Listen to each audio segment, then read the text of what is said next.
Pecha Kucha 124, Smiley Show woes. So yeah, it's not been a particularly good week. I started the week looking at my archive of Smiley shows for some to work on and bring them up to snuff art style wise, and I kind of encountered a slew of problems that I hadn't expected. The first thing was kind of I changed the production method. I kind of wanted to do double page spreads and start actually doing comic books, like seeing the pages as they would look in print. But I also used Manga Studio's panel system, which I didn't realize until I realized it's going to complicate the coloring. So this is the second double page spread I did for a Smiley show that I found. And then I realized I was trying to squeeze 3 pages into 2, and I couldn't do it. So I've got this kind of innocuous final third page. So if I'm going to change the format, does that mean I'm padding these things out? Does it mean I'm editing them to the point where I can squeeze them into 2 pages? Because I did add, I mean, a lot of these need kind of refinement and adding bits because there are a lot of like singular jokes that don't fit into any greater context. Like this one is about, it was just an excuse to draw ninjas. I mean, half of these things I did sitting on the bus on the way to work, right? So they don't have, there's a lot of Smiley shows with no bloody guests.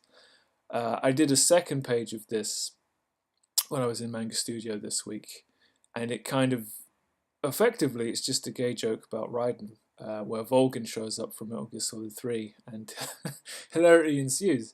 But, you know, I'm making a gay joke in 2019, and I'm kind of like, is this effectively going to kill this whole thing dead? Do I need to put the Smiley Show in a gated community to keep it away from random internet searches or something? I mean, this week was effectively defined by starts and stops. So I went back to an old picture of Cao Cao.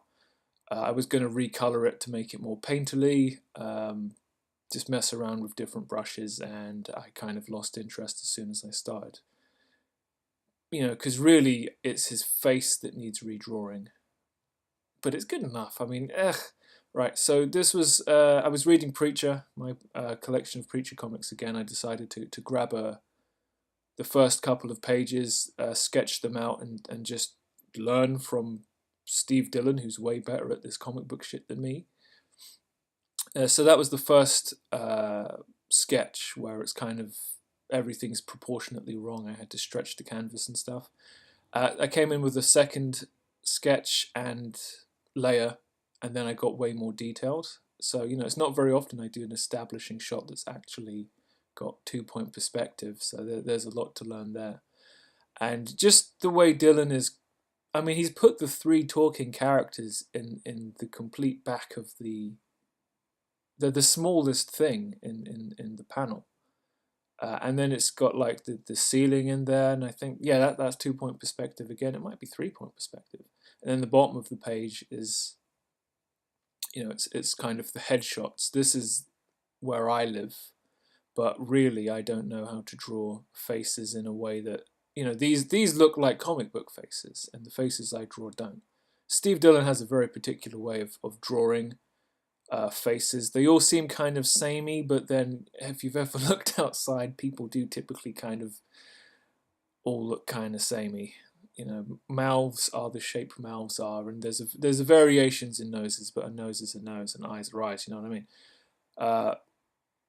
I messed my hand up doing this, which was very, very weird. And then I kind of was looking at a picture of a great fan art piece of Megatron, and I was going to just kind of airbrush my way through it. So this is me starting on the second layer, having, you know, just done a kind of not accurate but not too inaccurate first layer. And, you know, after I did the eyes, I just kind of thought, fuck it. I then kind of opened up a sketchbook page and just started trying to move my hand without worrying about what I was doing too much, because I couldn't really bring myself to sit down and do anything with a plan, like go back to the Smiley show and that. So, you know, just did some kind of Chinese landscape, a dog and the Hulk, and then started some kind of perspective thing with Spider-Man. Then switched to just focusing on how I move my hand with the Cintiq, all those circles and boxes, just about like literal muscle memory. Drew a bad car and then kind of stopped. And then I started doing headshots for Romance of the Three Kingdoms characters just to see if I could kind of differentiate a lot of the cast while not necessarily giving them overtly different head shapes or anything like that. It's not the easiest thing in the world to reference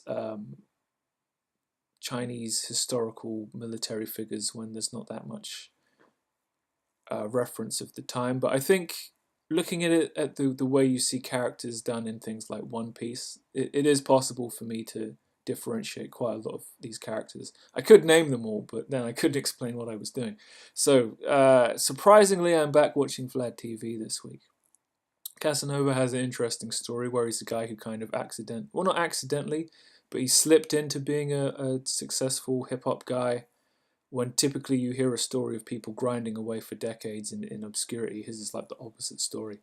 And then both him and China Mac were just talking about how fucked up prison is, and it's fucked up. And the American penal system is vulgar, and the fact that it exists just tells me that we're in trouble as a species. It's gross. And sad clown of the week, yeah, no surprise, goes to Liam Neeson, who decided to suicide his career uh, over some shit that happened 40 years ago. I really don't want to talk about it because it's bad enough he fucking opened his mouth. We do have a problem with racism, and the way his situation is going down in the media is kind of part of it. But it's so convoluted, and it really is. It's basically the internet and how we as a species don't know how to fucking behave ourselves on it. Everything gets blown out of proportion, and everything is super important until the next big thing. It's a fuckeries, and it's the way we use the internet is right up there with the American penal system. We can do better, but we won't because we're people, and we want to pay our bills, and watch Netflix, and dare I say chill. Right, so that brings us to the end of Pecha Kucha 124, and I will see you next time.